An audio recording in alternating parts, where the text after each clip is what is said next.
प्यासे मरेंगे। स्पीकर साहब, जिस दिन मैंने यहां आवाज उठाई उस दिन वहां पे एक बशारत जरदारी नाम का क्रिमिनल जाता है और मेरी जमीन पे कब्जा करता है। क्योंकि मैंने यहां आवाज उठाई, मैंने बदीन के लोगों की यहां बात की। मैंने तो किसी की जात की बात नहीं की थी, मैंने तो लोगों की बात की थी।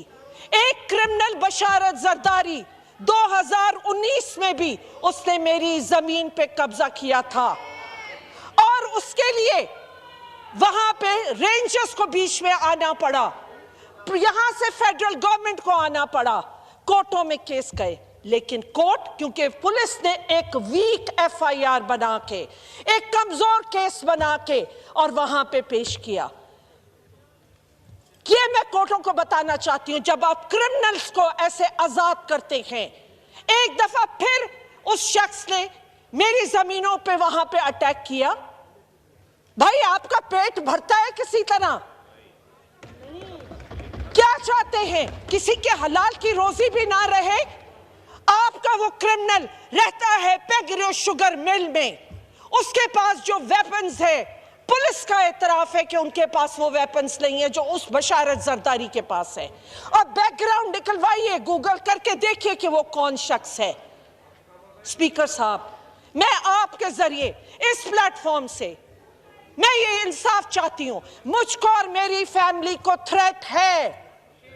मेरा बेटा संभालता है वो जमीन और वहां पे रोजाना जाके वो बशारत जरदारी फायरिंग करके कब्जा करना चाहता है। मैं किससे अपील करूं? मैं यहां फॉर्मर स्पीकर भी रही हूं, मैं आपकी कॉलीग इतने सालों से यहां आ रही हूं, मैं बार बार इस प्लेटफॉर्म से ये बात उठा रही हूं। यहां लोगों की जिंदगियों को खतरा है और रिस्क है।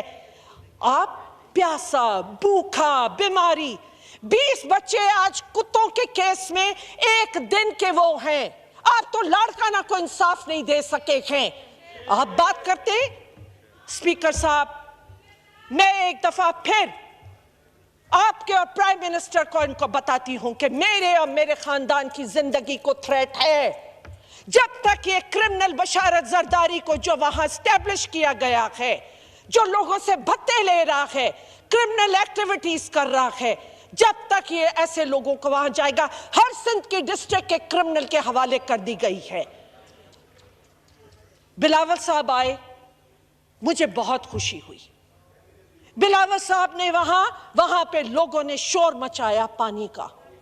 मुझे बहुत खुशी हुई कि उस पे कहा गया कि मिनिस्टर इसका जवाब दे और नहीं जवाब देगा तो उसको निकाला जाएगा। मैं, क्योंकि उनकी वो वीडियो चली है और उन्होंने कहा है, मैं चाहूंगी वो यहां भी ये कमिटमेंट दें।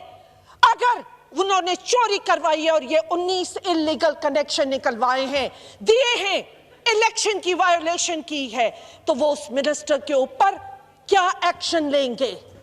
जो सारे खाटी के पैसे खा गया, जो सारी इरिगेशन डिपार्टमेंट को, इरिगेशन डिपार्टमेंट पानी लाइफलाइन है हमारी, लोअर सिंध की लाइफलाइन है इरिगेशन और पानी हमारा।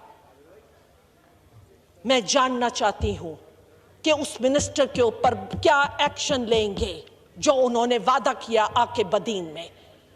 स्पीकर साहब, आखिर में, क्योंकि मैं वो पेश करूंगी आप लोगों को कि जो इलेक्शन किस तरह होती है सिंध में, और जिस तरह उन्होंने इलीगल पानी के कनेक्शन 19 मई को दिए हैं वहां, 19 उनके, मैं उस पर भी एक्शन चाहूंगी इस हाउस का और उस इलेक्शन कमीशन का। स्पीकर साहब, और मैं एक्शन चाहूंगी ऐसे क्रिमिनल्स पे जो आके फायरिंग करके और लोगों की जमीनों पे कब्जे कर रहे हैं। बहुत शुक्रिया जी। जी जनाब, मैं अभी एजेंडे पे आता हूं, एक दफा एजेंडा करूं, उसके बाद सारा दूंगा।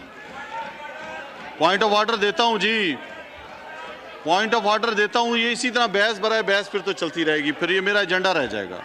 मैंने कहा था एजेंडे के बाद देता हूं, आपने नहीं माना। जी शाजिया मरी साहिबा। बहुत शुक्रिया स्पीकर साहब।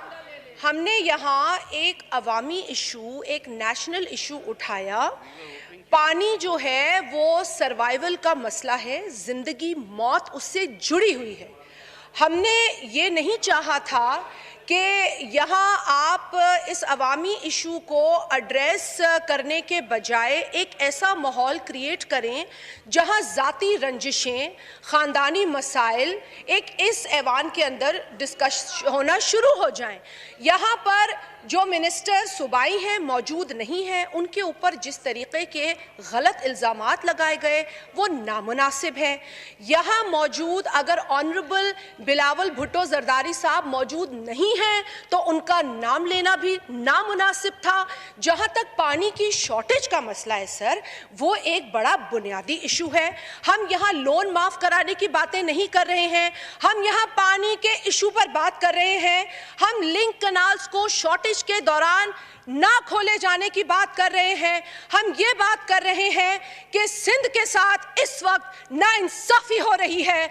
हम ज़राअत के लिए मर गए हैं, हमारे पास पीने को पानी नहीं है, हमारे पास मुर्दे दफन करने को पानी नहीं है। और अगर आज भी कोई जाती सियासत करता है सर, 600 वोट लेकर अगर आपकी सियासत नाकाम हुई तो वो पाकिस्तान पीपल्स पार्टी की वजह से नहीं हुई है। पाकिस्तान पीपल्स पार्टी ने खिदमत की है। मैंने सांगड़ में इलेक्शन लड़ा है, मैंने वहां के बुत गिराए हैं और सिर्फ पीपल्स पार्टी के झंडा लहरा कर गिराए हैं।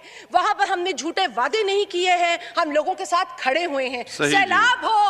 सैलाब हो, कहत हो, बारिश हो, कोई भी सिचुएशन हो sir, this is not the way. I take exception to the behaviour. यहाँ पर इस तरीके की बात। और एक सही है जी, मैं भी एजेंडे पे आऊंगा जी, मैं एजेंडे पे आऊंगा। मैं यहाँ पे ये बात हो गई है, सबको पैगाम पहुंच चुका है, पानी के मसले का सबको पैगाम आ चुका है जी। जनाब आइटम नंबर 28 सैयद जावेद हसनैन साहब, आप पे इल्ज़ाम नहीं है, बात आपने पूरी की, आपको मैंने पूरा मौका दिया है आपको। अब मैं सारे वान में सिर्फ मैं अभी सबको मैं अपना एजेंडा भी चलाऊं नहीं।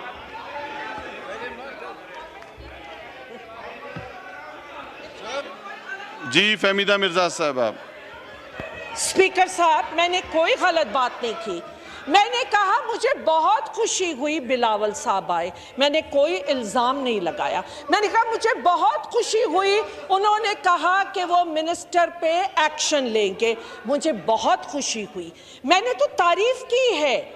और दूसरी चीज़ आपने बात की कि सिंध का मसला है और सिंध के, मैंने सिंध की बात की है, क्या बदी सिंध का हिस्सा नहीं है?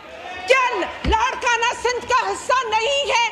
मैंने लाड़काना में कुत्तों के बच्चों के मरने की बात की। मैंने बात की अगर पानी की, तो मैंने कहा जो सिंध चुरा रहा है सिंध के अंदर, मैंने कहा कि लिंक्स नहीं खुलने चाहिए, मैंने भी सिंध की बात की, मैंने लिंक्स का। लेकिन मैं ये कहती हूँ कि जो बिटवीन सखर बैराज से लेके कोटरी बैराज के बीच में पानी चोरी हो रहा है, उसके जिम्मेदार कौन है? सही जी, उसके जिम्मेदार कौन है? मैं आगे चलता हूँ। बहुत शुक्रिया, बहुत शुक्रिया जी जनाब जावेद हसनैन साहब, आइटम नंबर 28 पेश करें। बहुत शुक्रिया मोहतरमा, बहुत शुक्रिया जी। आइटम नंबर 28 पेश करें जी।